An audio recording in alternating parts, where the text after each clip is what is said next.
We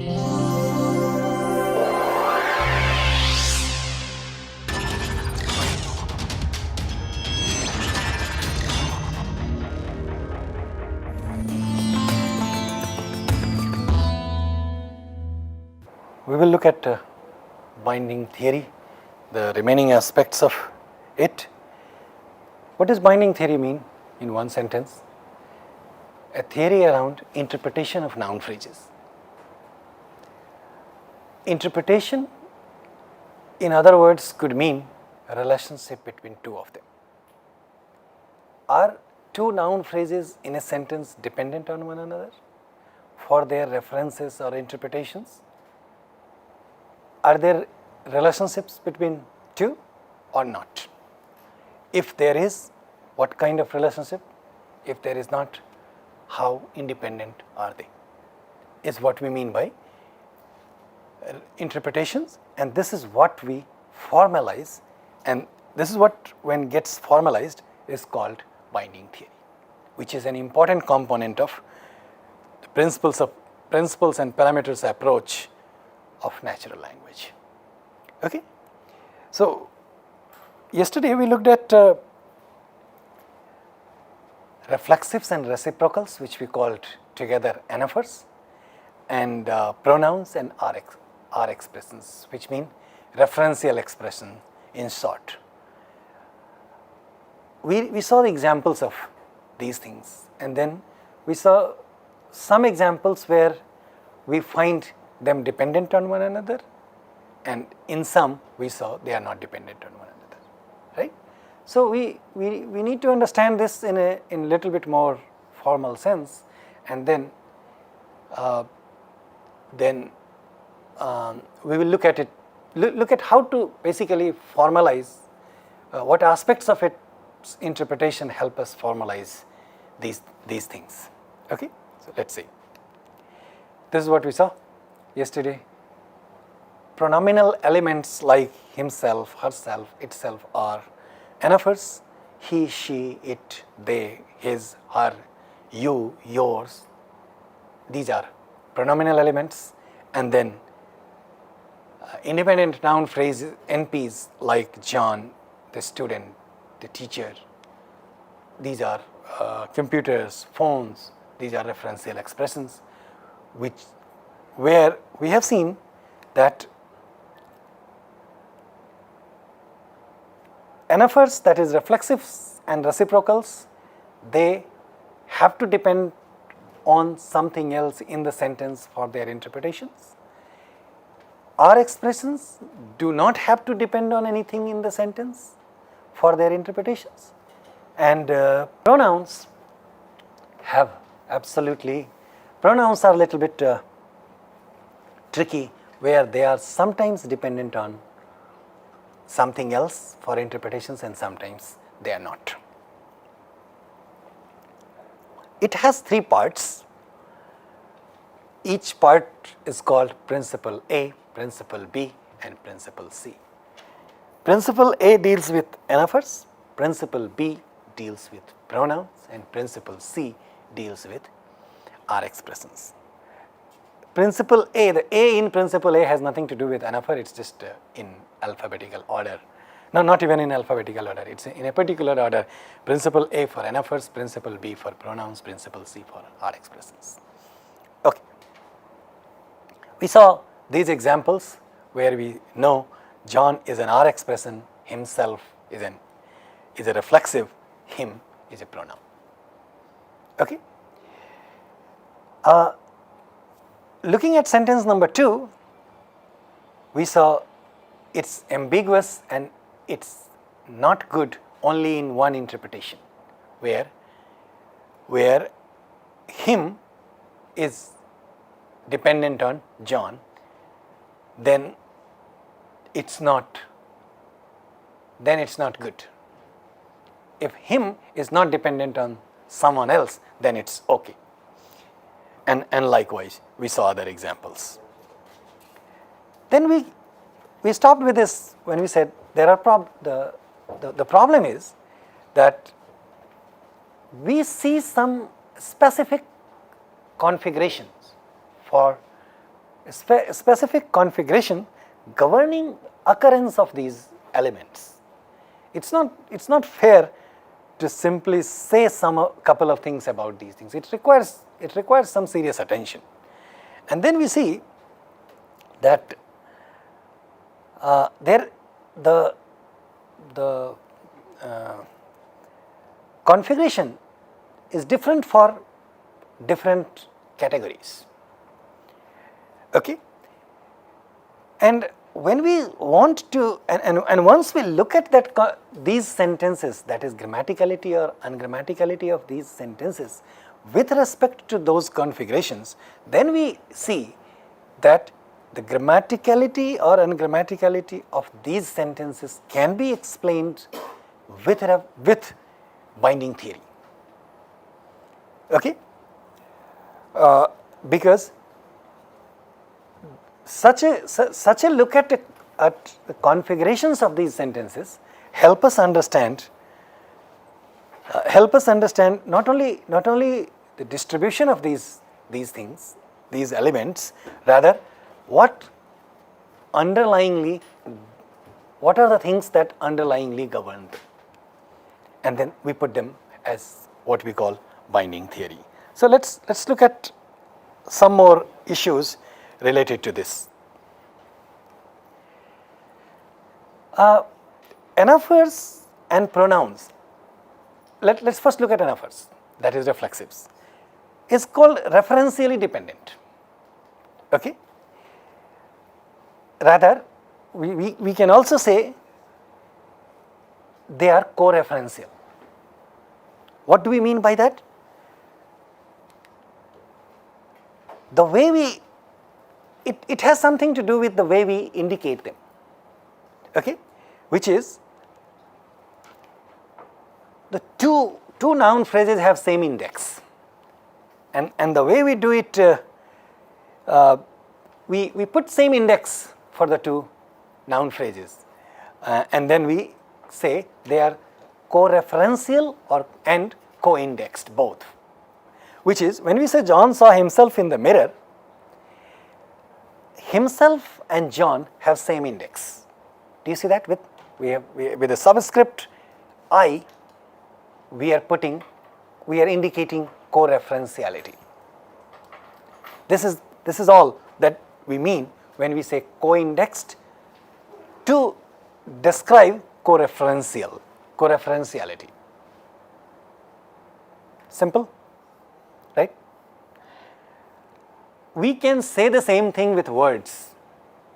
That himself in this sentence refers to John. But to show that configurationally, we are putting indices on both, same indices on both of them. If we want to show that they are not co-indexed with one another, then we put two different indices at two different NPs. You can see that these are, in this sentence, they are co-indexed with one another. Well, these things are just not that important.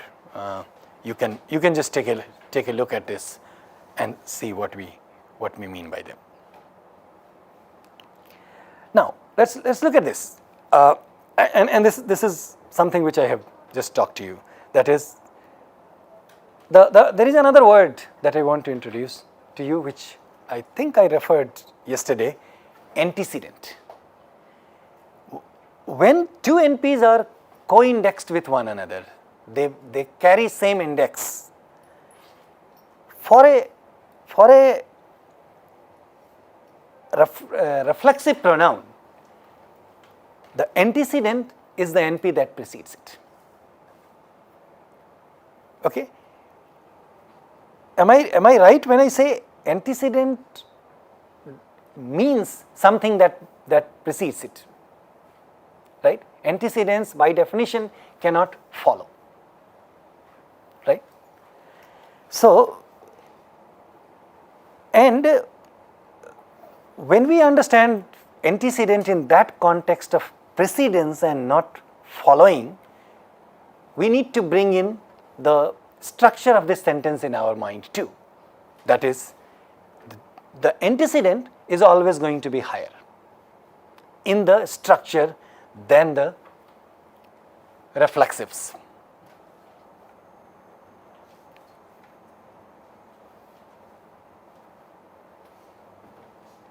Okay? Can you give an example where a pronoun is co-indexed with the... I'm coming to that. Pronouns are co-indexed with one another, yeah. Yeah, I'm coming to that. Let me first introduce reflexives to you in little bit more details, and then I'm coming to principle B when we talk about pronouns. Sorry? No, the same principle itself, you told both pronouns and reflexives can be co-indexed. Both can be co-indexed. You gave an example of a differential. Right. For reflexive. Right. So can you give an What you're saying is we didn't have examples in the same place. That's what I'm telling you. I'm coming to that. I don't have an example ready from the top of my mind, but I'm coming to that example in a couple of minutes. So do these things follow any constraint? Now in the second sentence also, you see they are co-indexed, right? If which is to say, we just cannot put one condition that they must be co-indexed. John and himself must be co-indexed does not guarantee grammaticality of the sentence. In sentence 2, they are co-indexed, but the sentence is not grammatical. Right? Look at even if we talk about precedence, right, is not giving us an answer. We can say antecedent must always precede is not giving us an answer, because look at the third sentence. John's mother saw himself. Is that sentence good? No, why is this sentence not good? It has an antecedent, they are co-indexed. What's wrong with that sentence? The antecedent appears to be John's mother, not John. That's the problem. In other words, even if the reflexive himself looks like it can have its antecedent only John because it's himself, it does not have access to that in a configurational sense. When you draw the structure of this sentence, then you will realize that it does not fulfill certain aspects for being antecedent for this reflexive. What are those aspects that it doesn't fulfill? And how do we explain this thing? Look at these two structures, and then you will be able to see why. So what's the difference between 1 and 2? Why is 1 good and 2 not good? That is, why is 1 grammatical and the 2 ungrammatical?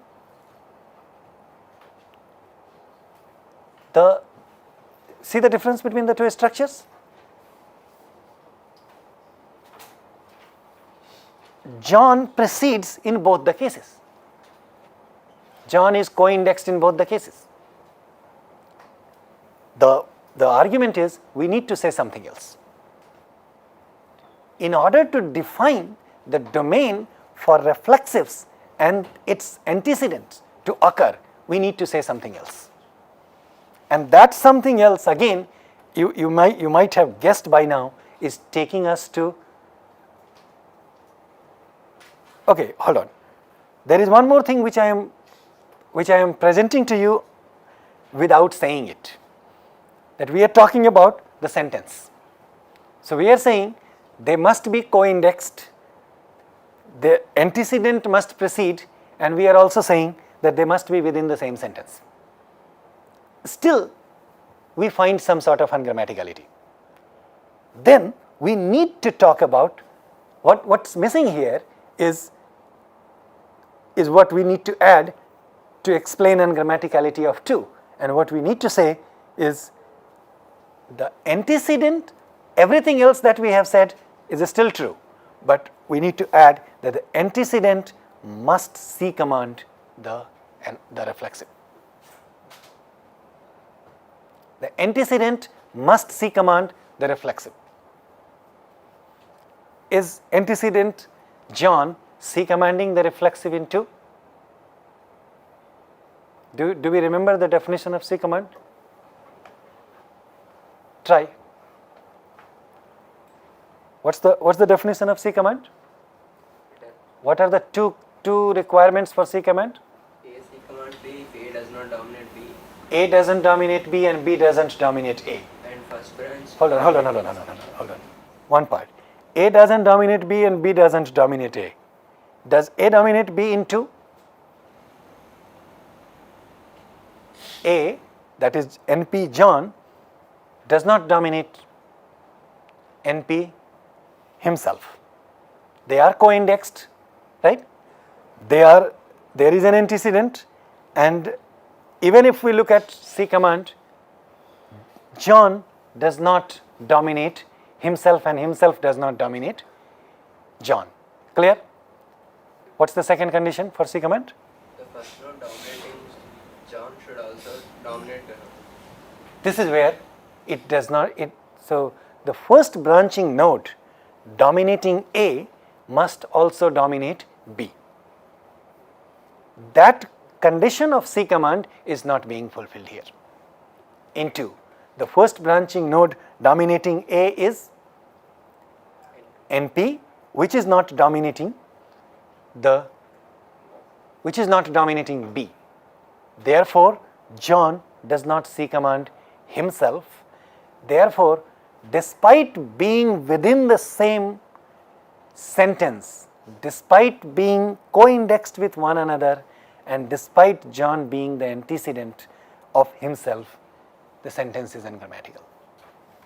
Therefore, configurationally speaking, what becomes the most significant constraint on the presence, that is occurrence of an NFR within the same domain, is being in C commanding domain. That an NFR must be in the C commanding domain of its antecedent. A reflexive must be in the C commanding domain of its antecedent. Then the sentence is grammatical. Can I ask you a question at this point? When we have a sentence like, okay, let me come back to that question little later. So this is what we talked. In 1, the NP John C commands the NP himself. Clear? Do you agree that NP John C commanding NP himself? John is not dominating himself, and himself is not dominating John. That was the reason why I wanted you to understand for the first time in the first place the relationship called dominance and precedence. So NP John does not dominate NP himself, and himself definitely does not dominate NP John. That's quite obvious. However, the first branching node dominating NP, which is IP, also dominates himself. Therefore, they are in the C commanding domain. Okay? Therefore, it is good, and you have seen why that is not grammatical. Okay? However, somebody answered this question. Somebody said that the antecedent looks like the entire NP in the spec position. That is John's mother. Right? If we are talking about the entire NP, then that NP C commands the reflexive, the NP downstairs. But John's mother saw himself. If we say the whole NP is the antecedent for it, then what's the violation? Not the agreement, indexes. Indices is the problem.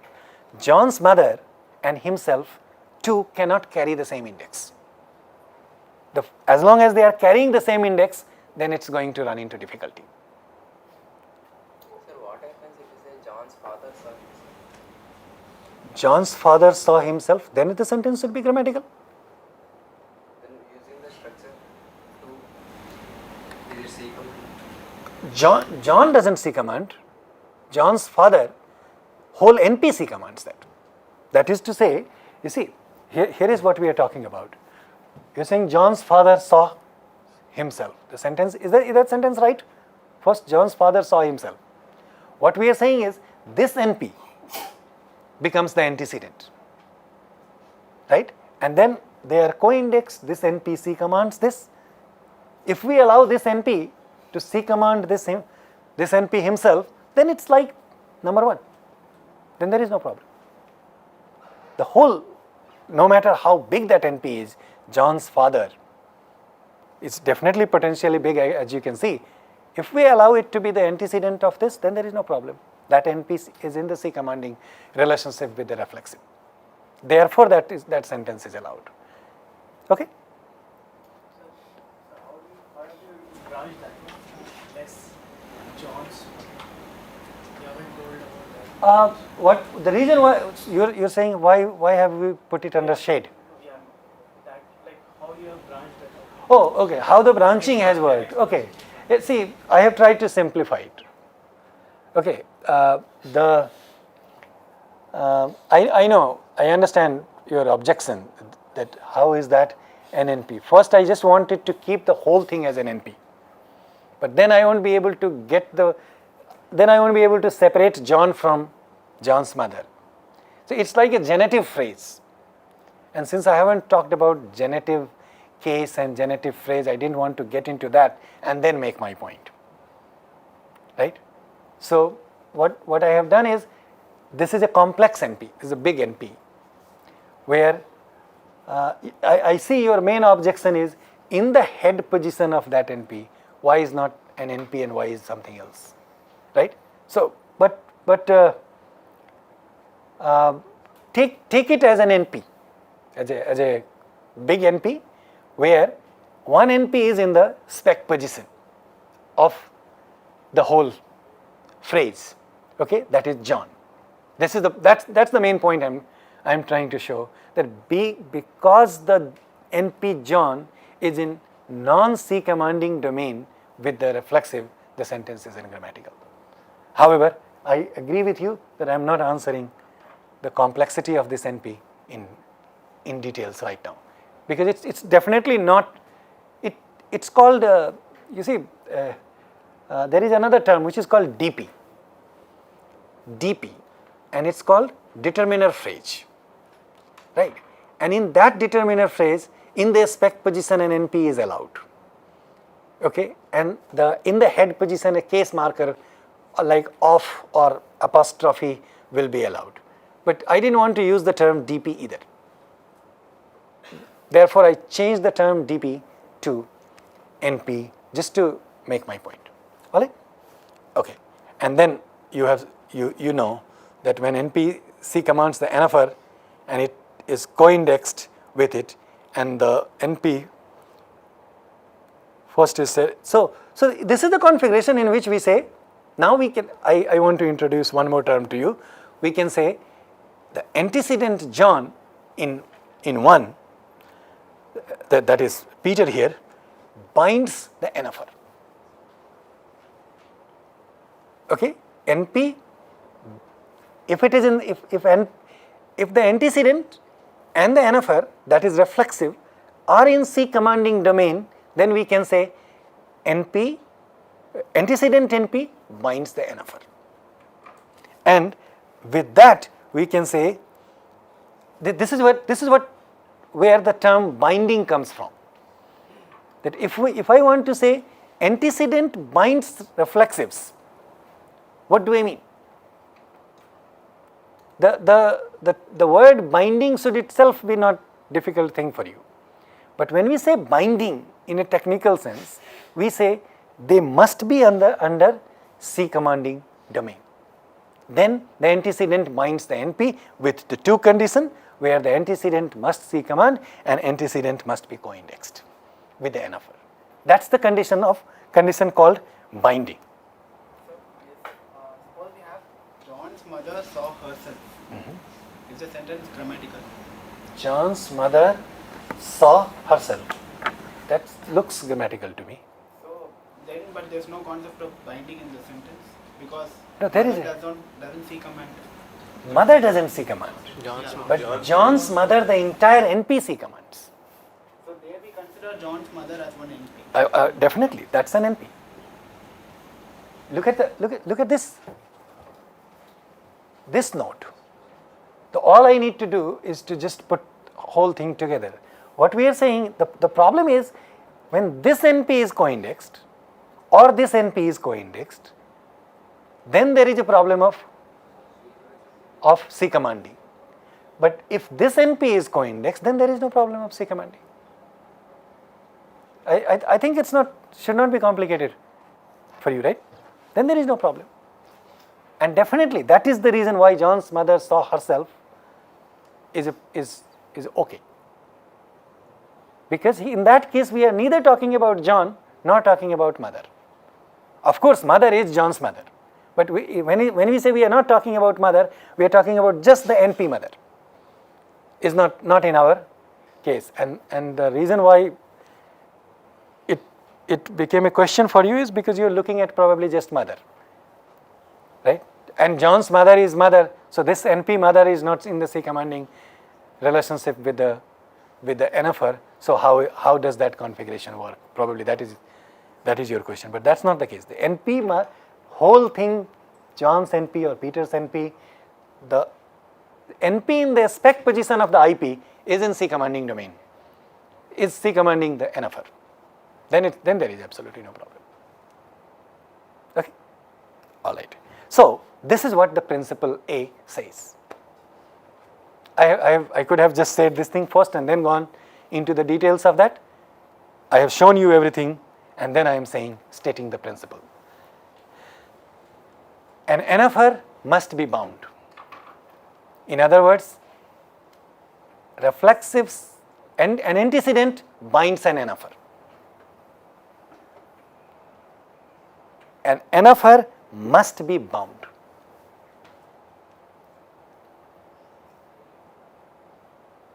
Right? So if you see an NFR if a sentence with an NFR is ungrammatical, high probability is probably the NFR is not bound. And that is the case in number 2, that the NFR is not bound with the right antecedent. That is, the antecedent that could probably bind NFR is not in the C commanding domain. And we know that there are 2 conditions that an antecedent must fulfill before it can bind the NFR, and those 2 conditions are having same indices and then being in the C command domain. All right. There is one more condition on that, which I was thinking I will tell you, and I should tell you at this time. We have a sentence like, Peter knows that himself saw John. Can you write this sentence? Peter knows that himself saw John. Peter knows that himself saw John. In this sentence, if you draw the structure of this sentence, Peter and himself are co-indexed, right? Peter and John are I don't have that on the screen, so I can draw that for you as well. So let's look at this. We have an IP, and the problem in that IP is, here is our NP Peter, and then we have I and VP. Here is our let's do it properly. No, and here is our CP, right? And then where is the NFR himself?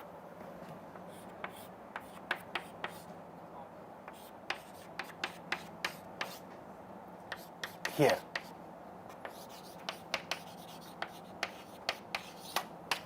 Am I right? Here is the NFR. And then it has further things. Peter knows that himself saw John. Right? Hereafter it should be simple for you. Now look at this. If this is co-indexed, could be co-indexed with this.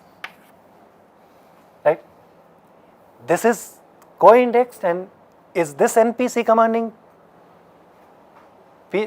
himself? C commanding himself. So they are co-indexed and they are under the C commanding domain also. Why is the sentence ungrammatical then?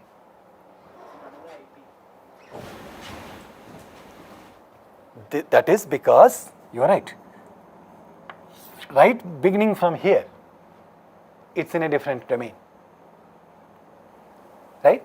So the two conditions that we are talking about for binding is okay, is good. But we need to say one more thing.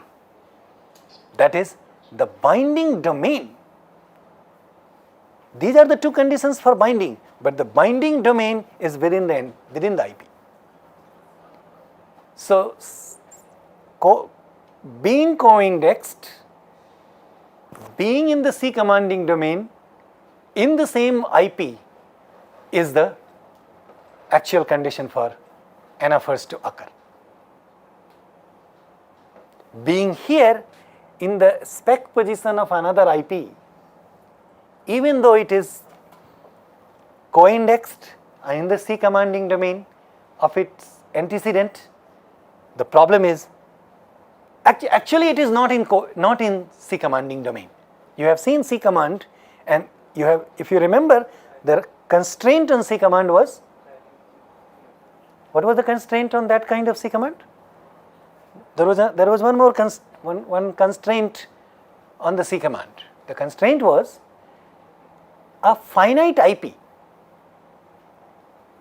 We talked about this constraint when we were talking about assignment of cases. A finite IP becomes the barrier for a finite IP. This IP is finite IP because we are saying knows that himself saw John. Okay, that's a tensed IP, finite IP. So this finite IP becomes a barrier for C command. Therefore, anything from outside this domain, from outside this IP, intervening to C command another element is not going to be possible. So actually we are saying, actually when I said this C commands himself is not completely right. If we ignore this constraint, then it appears to be C commanding. But there is a constraint that it won't be C commanding. So one can defend it on the basis of C command also. But please know that the binding domain for NFR is the same IP, within the IP. And I think I have something here to say an NFR must be bound. Yeah. So these are just sentences. You can take a look at it and then meditate and think about this. Himself saw John in the mirror. The three sentences that we had just seen before is ungrammatical because of co-indexing and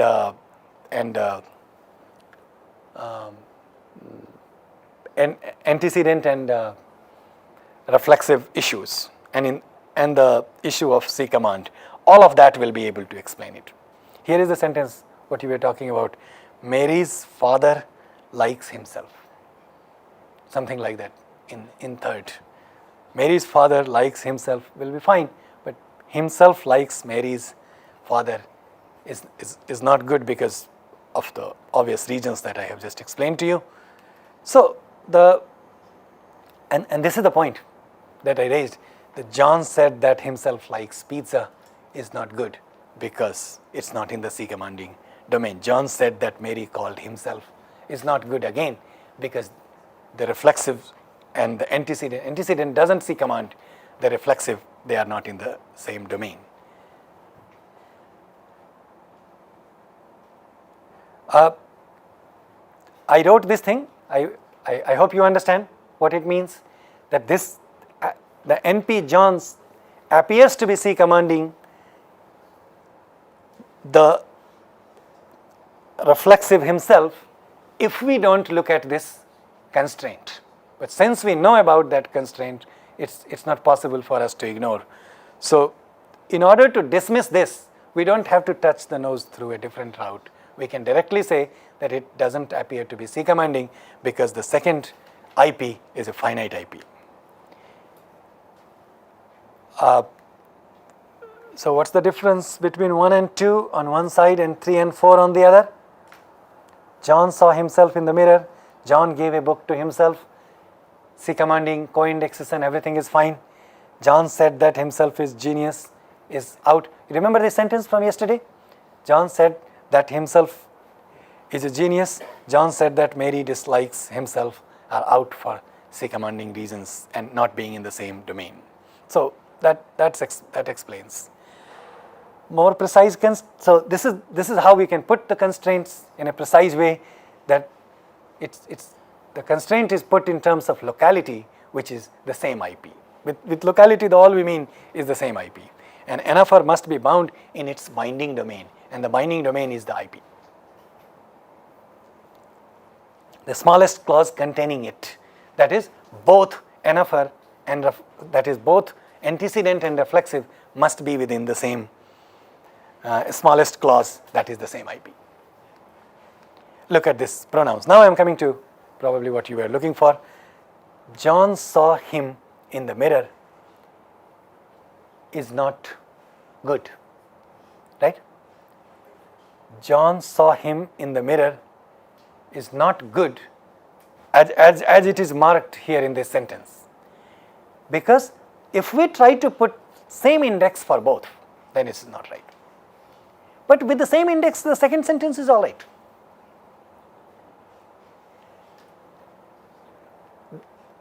You see that? John said that he is a genius. It's all right.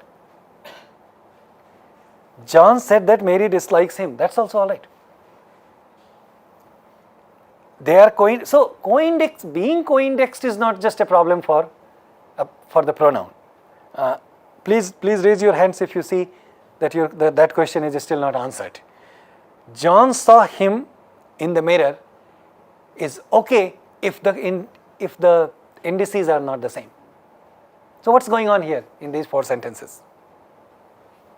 If I just give you these 4 sentences and ask you to tell something about pronouns, what can you say? Particularly knowing the fact that you know the backgrounds of domains, IP, structure, C command. What can you say about these 4 sentences? Trust me, I don't have enough time. I didn't have enough time for quizzes. Otherwise, these are the questions for quizzes. Asking you to provide generalization, giving you a few sentences. That's the kind of problem one would want to struggle with. These are not the actual problem to make you struggle. Once you figure one thing, you can write the answer in 5 minutes. But these are the problems to think about. So what can we say about pronouns? They cannot be co-indexed within the same domain.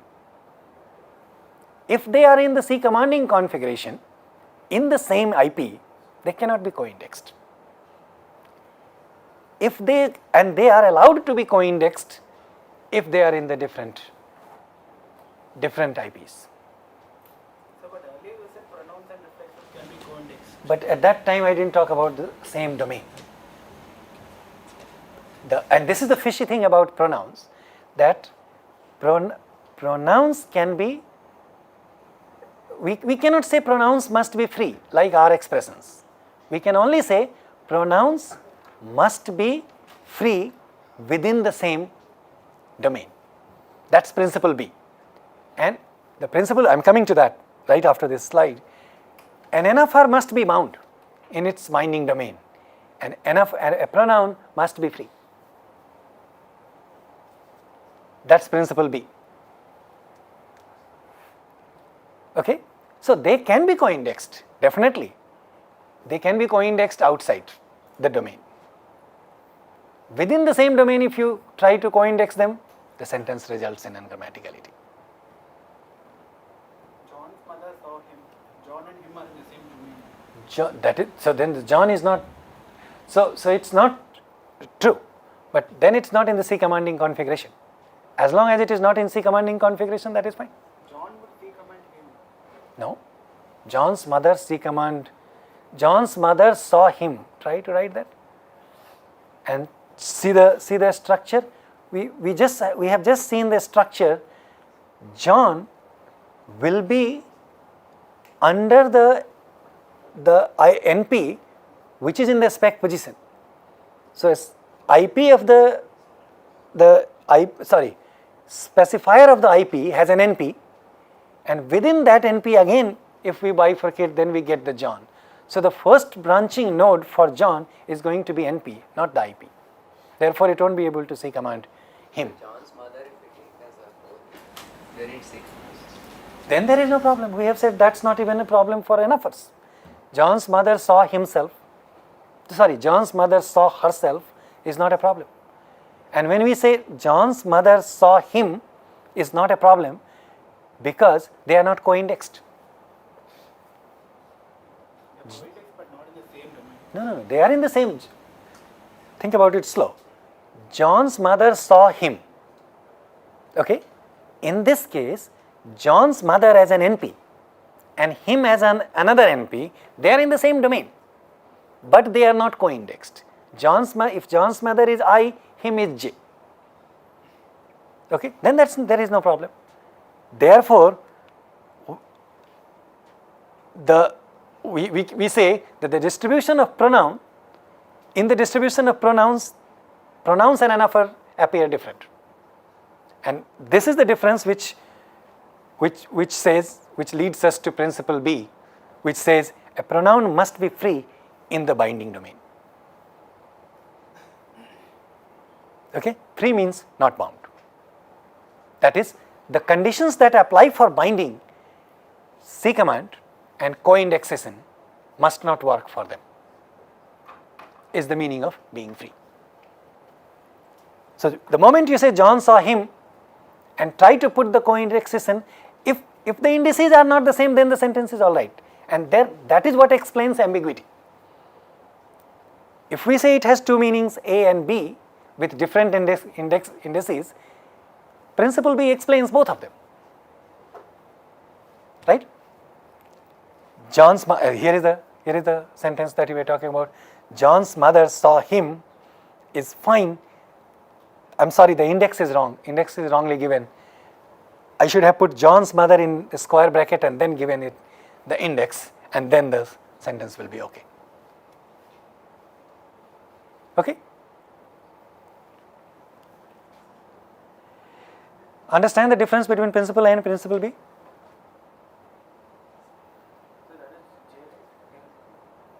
Sorry? Yeah. Definitely. You're talking about sentence number 2, right?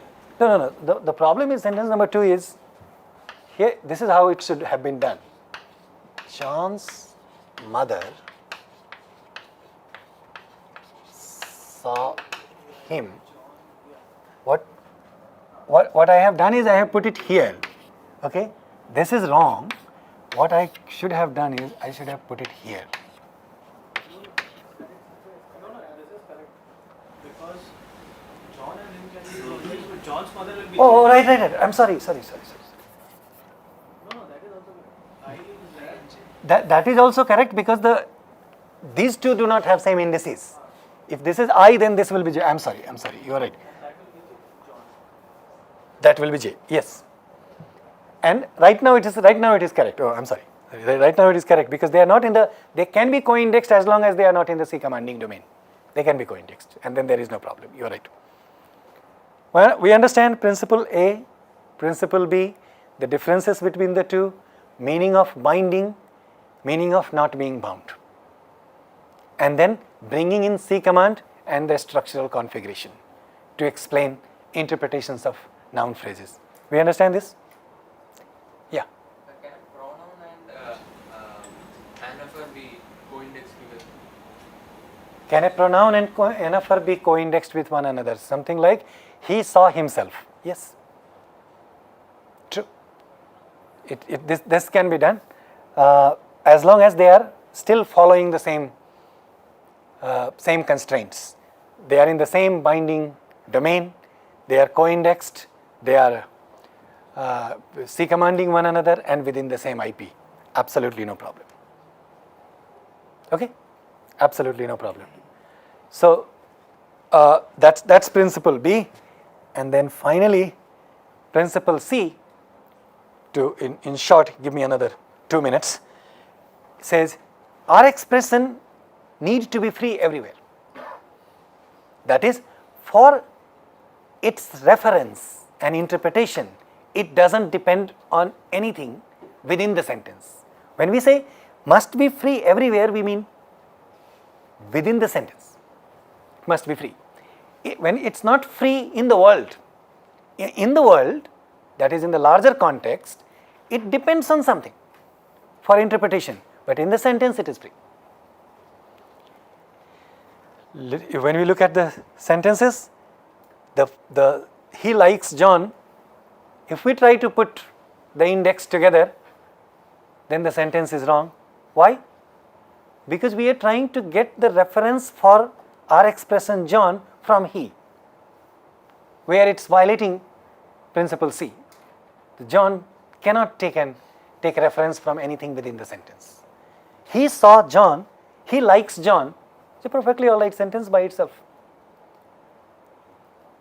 As long as he is I and John is J. Perfectly fine. She said that Mary fears clowns. Sentence could be good as long as she and Mary have different indices. His mother likes John. Same problem. No, hold on. What's going on? There is a problem here, right? Yeah, just forget that sentence. I am done with my point with the first two sentences. So, our expressions must be free everywhere, anaphor must be bound, and pronouns must be free in the binding domain. Okay, could be bound, that is, could be co-indexed with something outside the binding domain, but within the binding domain it must be free. These are the three principles of binding theory in which we need to understand binding domain and what we mean by being bound, with the notion of IP, X bar and C command. That's all. Okay.